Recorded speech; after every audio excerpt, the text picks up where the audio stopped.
पंढरपूर तालुक्यातील भीषण अपघाताची घटना ताजी असतानाच पुण्यातून एक अत्यंत धक्कादायक आणि थरारक वृत्त समोर आलेलं आहे। हडपसर सासवड रस्त्यावरील वडकी येथील मोडक इंटरनॅशनल स्कूलची बस एका मोठ्या विहिरीत कोसळता थोडक्यात वाचली।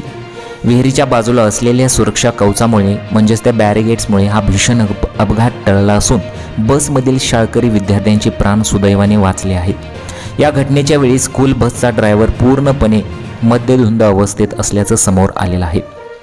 पालक वर्गातून तीव्र संताप व्यक्त होत आहे। मिळालेल्या माहितीनुसार मोडक इंटरनॅशनल स्कूलची बस विद्यार्थ्यांना घेऊन जात असताना वडकी परिसरातील एका विहिरीजवळून जात होती। चालकाचे नियंत्रण सुटल्याने बस थेट विहिरीच्या दिशेने निघाली। सुदैवाने विहिरीच्या बाजूला मजबूत सुरक्षा कवच प्रोटेक्शन वॉल असल्याने बस त्याला धडकून थांबली। जर हे सुरक्षा कवच नसते तर संपूर्ण बस विहिरीत कोसळली असती आणि पुण्यात एक अत्यंत काळजाचा थरकाप उडवणारी घटना घडली असती। अपघाताच्या या थरारानंतर स्थानिक नागरिक आणि पालकांनी घटनास्थळी धाव घेतली।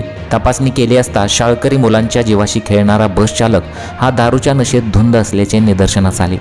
या निष्काळजीपणामुळे पालकांनी शाळेच्या प्रशासनाविरोधात आणि चालकाविरोधात तीव्र संताप व्यक्त केला असून आपल्या मुलांच्या सुरक्षेबाबत मोठी चिंता व्यक्त केली आहे। पंढरपूरच्या अपघाताची देशभर चर्चा असताना प्रशासन आणि शाळा व्यवस्थापन जागे झालेले नाही का?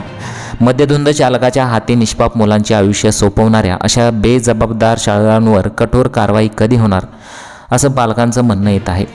त्यामुळे जर तो कठडा किंवा तो बॅरिगेट नसता तर कदाचित ती बस अक्षरशः त्या विहिरीमध्ये कोसळली असती असं अनेक जणांचं मत येत आहे। त्यामुळे त्या शाळकरी मुलांचे जे प्राण आहेत ते सुदैवाने वाचलेले आहेत।